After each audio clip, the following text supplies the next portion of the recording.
Hello welcome back to our channel. 2024 June exam നിങ്ങൾക്ക് എഴുതണമെന്നുണ്ടെങ്കിൽ exam registration ചെയ്യണം. അതുപോലെ ലാസ്റ്റ് ഡേറ്റ് മുന്നേയുടെ അസൈൻമെൻറ്റ് വെക്കണം. ചില ആൾക്കാരൊന്നും എക്സാം രജിസ്ട്രേഷൻ ചെയ്തിട്ടില്ല.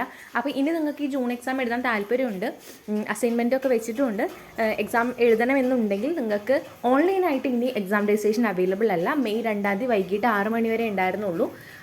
പക്ഷെ നിങ്ങൾക്ക് ഇനിയും അപ്ലൈ ചെയ്യാം കേട്ടോ. ഓഫ്ലൈനായിട്ട് അപ്ലൈ ചെയ്യാം. അതായത് നിങ്ങളുടെ റീജിയൻ സെൻറ്ററോട്ട് നേരിട്ട് പോവുകയാണെങ്കിൽ അവിടെ നിങ്ങൾക്ക് അപ്ലൈ ചെയ്യാൻ സാധിക്കും. ഫീസ് വന്നിട്ടുള്ളത് നോർമൽ, ഇപ്പോൾ നിങ്ങൾക്ക് 200 രൂപയാണ് ഒരു സബ്ജക്റ്റിന് വരുന്നത്. അപ്പോൾ 5 സബ്ജക്റ്റിനാണ് നിങ്ങൾക്ക് അപ്ലൈ ചെയ്യാനുള്ളത്. 5 × 200 1000 രൂപയും പ്ലസ് 1100 രൂപ ലേറ്റ് ഫീയും കൂടി വരുന്നതാണ്. എന്തൊക്കെ ഡോക്യുമെൻറ്റ്സ് ഒക്കെ വേണമെന്ന് വെച്ച് കഴിഞ്ഞാൽ നിങ്ങളുടെ ID കാർഡൊക്കെ എടുക്കുക. പിന്നെ അവിടെ ചെന്ന് കഴിഞ്ഞാലും ഓൺലൈനായിട്ട് ചെയ്യുന്ന എന്തൊക്കെ കാര്യങ്ങളാണോ ആവശ്യമുള്ളത് അത് തന്നെയാണ് ഓഫ്ലൈനായിട്ട് ചെയ്യുമ്പോഴും ആവശ്യമുള്ളൂ. ID card, IGNOU ID card കയ്യിൽ വെച്ചോളൂ. അപ്പോൾ ഓഫ്ലൈനായിട്ട് എക്സാം രജിസ്ട്രേഷൻ ചെയ്യാനും ടൈം ലിമിറ്റ് ഉണ്ട് കേട്ടോ. മെയ് 10 തൊട്ടിട്ട് മെയ് 25 വരെയാണ് നമുക്കതിനൊരു അവസരം ഉള്ളത്. അതിൻ്റെ ഉള്ളിൽ നിങ്ങളുടെ കൺസേൺ റീജിയൻ സെൻറ്ററിലോട്ട് പോവുകയാണെങ്കിൽ നിങ്ങൾക്ക് ചെയ്യാൻ പറ്റും. അപ്പോൾ ഫീയും കാര്യങ്ങളും ഓൾറെഡി പറഞ്ഞു, എന്തൊക്കെ ഡോക്യുമെൻറ്റ്സ് ആണ് വെക്കേണ്ടതെന്ന് പറഞ്ഞു. അപ്പോൾ ഇനി ആർക്കെങ്കിലും താല്പര്യം ഉണ്ടെങ്കിൽ ഈ അവസരം നഷ്ടപ്പെടുത്തേണ്ട. മെയ് 25 വരെ മാത്രമാണ് അവസരമുള്ളൂ കേട്ടോ.